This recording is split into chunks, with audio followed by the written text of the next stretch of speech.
Now the first thing you notice when you come into the backyard, there is no backyard. It's basically, I don't know what you call this, a sandbox, I guess. But this is simply nothing more than a yard of dirt or two to come in and level this off. Now one of the things that you're going to want to do is you're going to want to bring some dirt in here, because you're going to want to take it and put it at the house and bring it away, mound up the dirt. Because if you look right here, this is not what you want around the base of your house. You want the dirt to be mounded up above and shed off of your house so that it keeps the water away from your house. And that's any homeowner for that matter. So anytime I see those, I have to have some dirt brought in, and I have to bring that water away from the house. Again, if you look at the windows back here, let's take a look at the windows, because we haven't mentioned windows yet. Okay?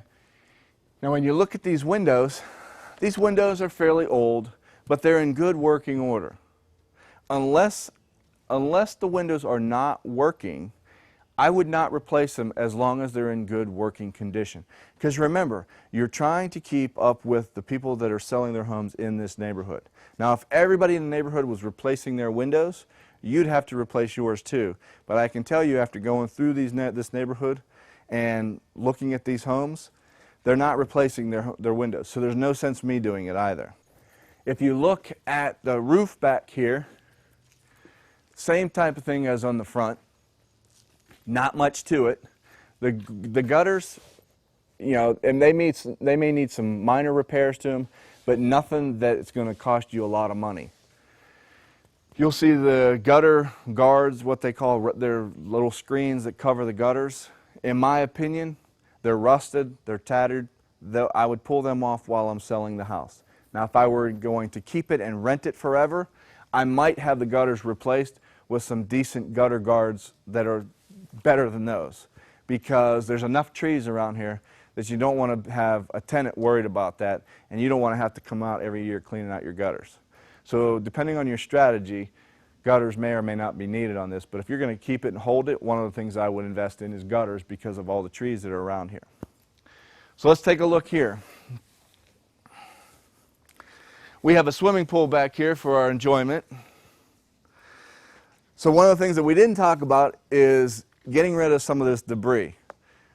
If you look on my list here, we go to my list. So now let's talk about what we've covered. We've covered the landscaping, the siding, the painting, the gutters, the windows, the roof, the garage doors, the driveway and the sidewalk. Now one of the things we didn't talk about on the driveway and the sidewalk is, as my painters come out and actually paint the house, they pressure wash the house.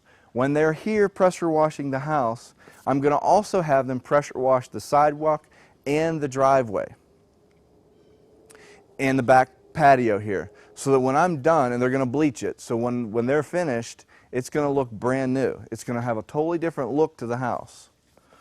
And then if we come back here, one of the things we didn't mention is the mailbox. I always replace my mailbox, give it a nice clean new mailbox. It just gives it that little added touch at the back. And then we talked about dumpsters. We haven't talked about dumpsters, but you're going to require a dumpster here if you're going to be pulling a bunch of stuff out. Now right now, there isn't a ton of stuff that I would say we're going to be removing as of right now. So dumpsters on the fence until we get inside to see if there's a bunch of carpet, a bunch of anything inside, debris that we need to remove. If we have debris like the swimming pool and some tree limbs and that, the contractor that you hire to do some of this, the landscaper, they can remove that stuff for you. And I wouldn't pay for a dumpster at that point. But if you're having to replace a bunch of siding where you've got a bunch of old siding, or a roof's coming off, or you're pulling out a ton of carpet, ton of hardwood floors or something like that where you're going to have a lot of debris, then obviously you're going to spend about $400 or $500 on a dumpster. Let's take a quick look up here. If you look up here at the side of the house, you'll see at the base of the roof, or at the base of the siding, where the siding comes into the pitch of the roof, you're going to see those are basically all going to be replaced, those boards. Because this is why this product, this Masonite product, is considered an inferior product. Not because the product is inferior, because if you keep it painted, it's not an inferior product. But the problem is when they install it, that's what creates an inferior product. because when you have the roof line that comes like this and the siding comes into the roof, there should have been flashing behind it, which there probably is, but the roof there should be a gap of about 1 inch to 1.5 inches from the siding to the roof to let the water hit the side and run down the roof without touching the siding.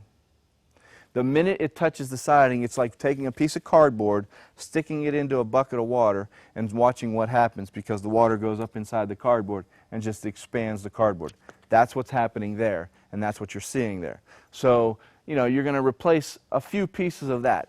Not real expensive to do, and just have your contractor price it out. As far as these shrubs back here, guess what? They're gone. We're going to put a pine straw base back here. It's going to come out roughly to here where this one is. It's just going to be pine straw, and we'll throw a few plants in here to make it look nice, and then, you know, throw some wheat straw down to bring some grass in here. So let's take a walk around front again.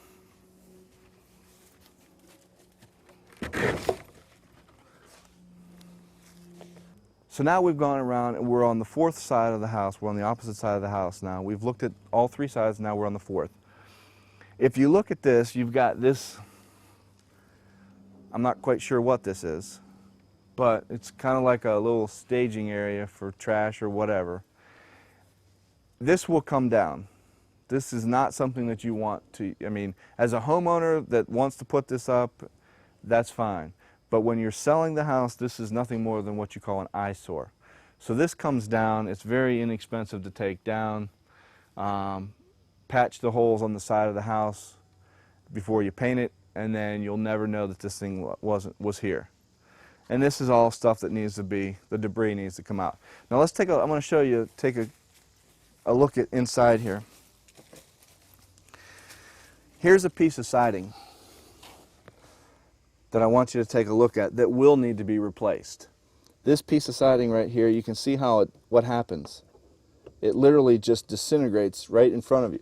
Now the nail's as sturdy as can be, but that's what you're going to see when this stuff really gets wet.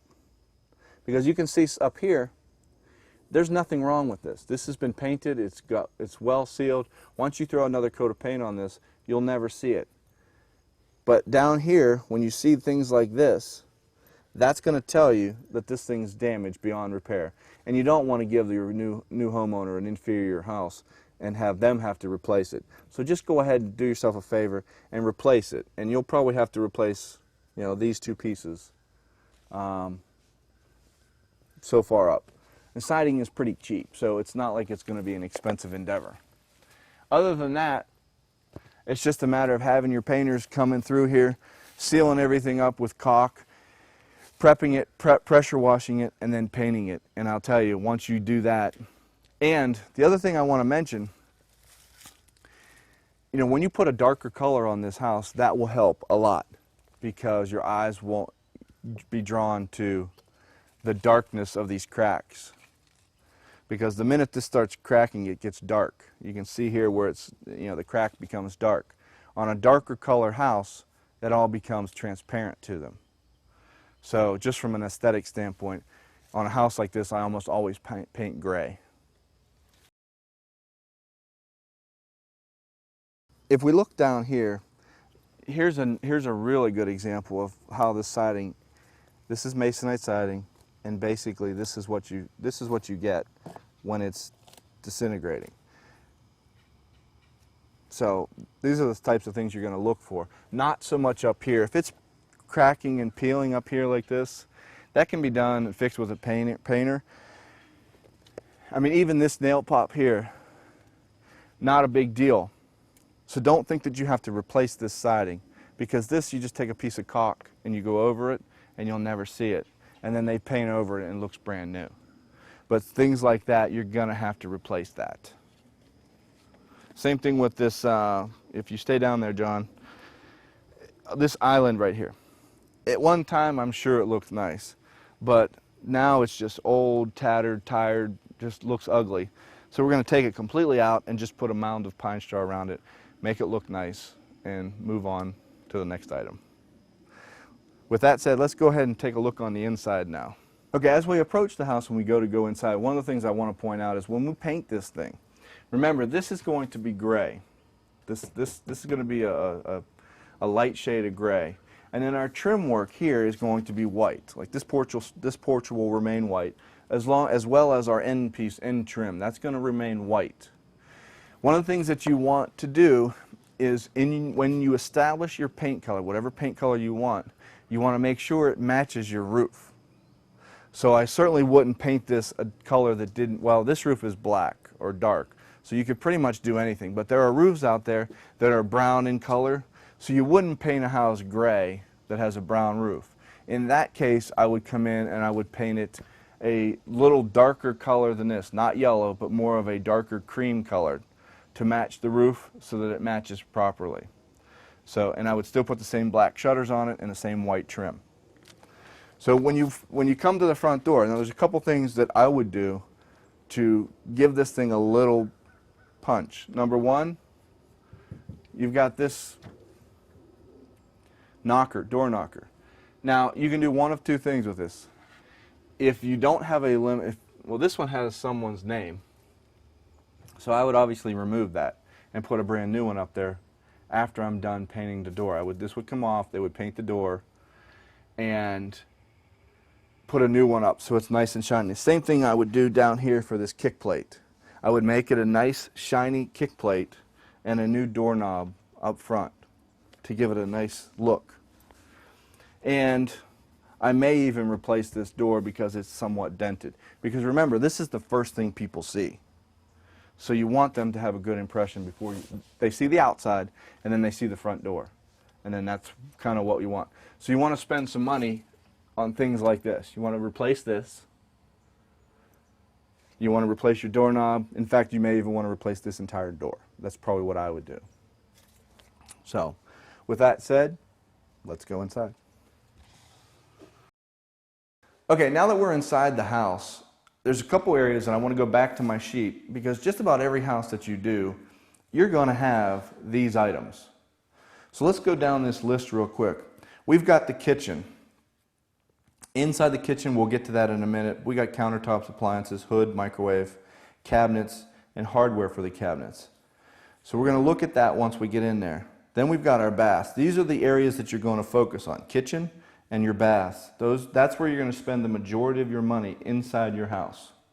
But then, once you got those areas covered, you're going to come back to this because you're always going to have flooring item, you're always going to have painting, lighting, and then any miscellaneous items such as carpentry work. If there's holes in the drywall, or if there's a door that needs to be replaced, or some kind of carpentry work in general.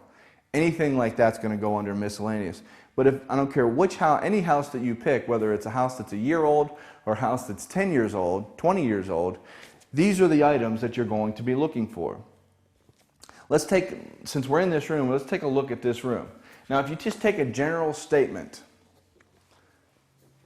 the fireplace, if you look over here, John, this fireplace is not in bad shape.